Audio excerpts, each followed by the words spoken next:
February 1st, 2017. Sierra Nevada snowpack is biggest in 22 years, and more snow is on the way.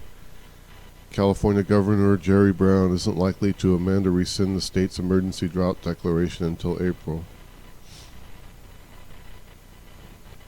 After a month of huge blizzards and atmospheric river storms, the Sierra Nevada snowpack, source of a third of California's drinking water, is 177% of historic average, the biggest in more than 2 decades.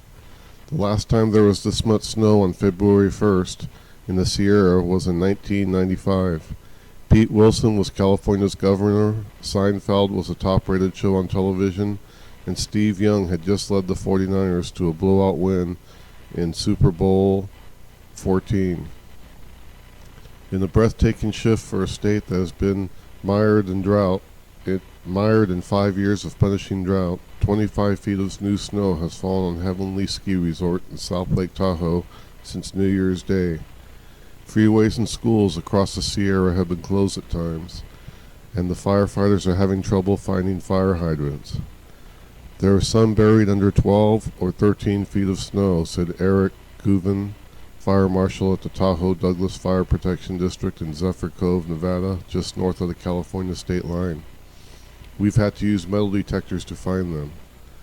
After a week to dry off, a new round of storms is set to roll into California. The Pacific system will dump up to 3 more feet of new snow in the Sierra by this weekend. It's a solid storm, not quite as big as some earlier this month, but it will still bring a decent amount of snow, said Tony Fuentes, a meteorologist with the National Weather Service in Reno.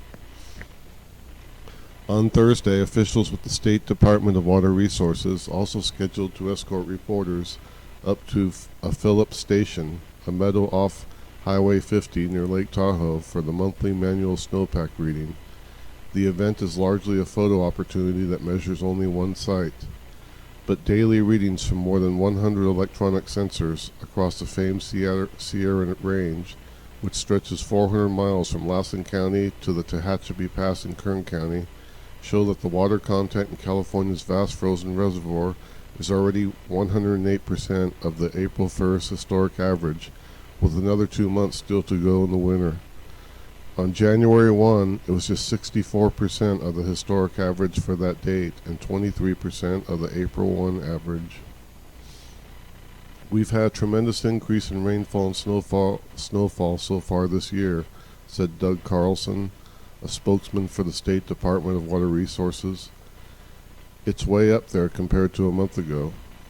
State officials are still urging caution, however, and say that Governor Jerry Brown isn't likely to make a decision on whether to amend or rescind the state's emergency drought declaration from January 2014 until April, when the full winter season is over. After his administration eased state drought regulations last summer, most cities dropped surcharges, fines, and lawn mowing limits. We're hoping people don't get carried away by these figures and fail to recognize how quickly things can change, Carlson said. They can change on a dime. We are still encouraging people to be water conscious and consider water conservation to be a California way of life. The U.S. Drought Monitor, a weekly report put out by federal officials, reported last Thursday that 49% of California is no longer a drought, including every Northern California county from the Bay Area and Lake Tahoe to the Oregon border, although significant parts of Southern California and the San Joaquin Valley remain in drought. The storms have filled reservoirs around the state, and as the year progresses and the snow melts, the runoff will send billions of gallons of additional water into rivers, streams, groundwater tables, and reservoirs.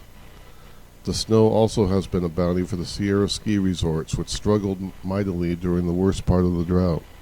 On February 1st, 2014, for example, the statewide Sierra snowpack was just 9% of the historic average, the lowest ever measured at the time of the year, and even worse than a dismal 1976 to 77 drought, when it hovered in the mid-20s. It looks like we're headed into a record-breaking season and will be skiing well into July, says Laura Burke, a spokesman for Mammoth Mountain Ski Resort in Mammoth Lakes. At 177% of average snow now, At 177% of average now, the Sierra snowpack is the biggest since it reached 207% on February 1st, 1995, according to state records. Since 1950, that year was the third largest snowpack, behind 1952 when it was 267% and 1969 when it was 230% on February 1st. This year, the Sierra's snowpack so far ranks 7th. Although water managers and resorts are celebrating, there have been hardships. Last week, Squaw Valley Ski Patrol member Joe Zuchis was killed while working to reduce avalanche risk with ammonium nitrate charges. Zuchis, 42, was an emergency medical technician and experienced mountaineer who was originally from Washington State. He died when a hand charge he was carrying exploded prematurely. In January, Interstate 80 and Highway 50 were closed multiple times, stranding thousands of motorists, and the snow was so overwhelming at times that major ski resorts closed for several days. After going through 5 years of drought and low snowpack, initially people up here were really excited and enthused, said Fuentes of the National Weather Service. We really need the water, but after a point, people start to get a little tired of it and want a break. It's kind of a mixed bag. There can be too much of a good thing.